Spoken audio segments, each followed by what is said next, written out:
इसी हवाले से मजीद सूरत हाल जानते हैं। हमारे नुमाइंदे जमीर हुसैन इस वक्त मरी में मौजूद है। जी जमीर हुसैन, बताइएगा मजीद क्या तफसीलात हैं आपके पास? जी बिल्कुल, जब से मौसम ने अंगड़ाई ली है और बारिशों का सिलसिला शुरू है तो मरी में बर्फबारी की वजह से शदीद मुश्किलात का सामना है और खासकर जो सयाह हैं वो फंसे हुए हैं बर्फबारी की वजह से।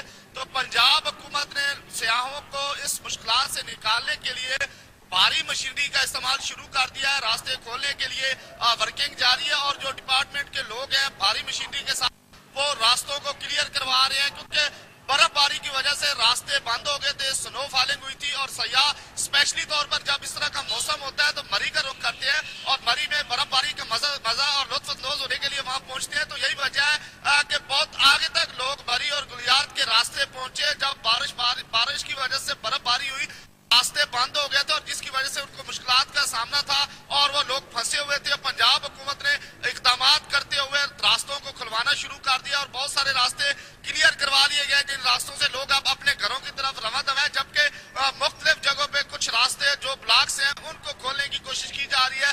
भारी मशीनरी का इस्तेमाल किया जा रहा है और पंजाब हुकूमत ने फौरी तौर पर इसका नोटिस लेते हुए रास्तों को क्लियर करवाने के लिए जो है वो रास्तों को क्लियर करवाने के लिए मुकम्मल तौर पर काम शुरू कर दिया है और लोग अपने अपने जो है कोशिश कर रहे हैं कि रास्तों को जल्द अज जल्द क्लियर करवाया जा सके। तो यही वजह का मरी के लोग और खासकर जो सयाह वहां फंसे हुए हैं उनको वहां से निकालने के लिए मुकम्मल तौर पर भारी मशीनरी का इस्तेमाल किया जा रहा है ताकि सयाहों को वक्ती तौर पर अपने घरों के रास्तों को क्लियर करवा कर उनको भिजवाया जा सके। जी, बर्फबारी से बंद होने वाली सड़कें खोलने के लिए मरी में पंजाब हुकूमत की जानिब से ऑपरेशन क्लीन अप किया जा रहा है और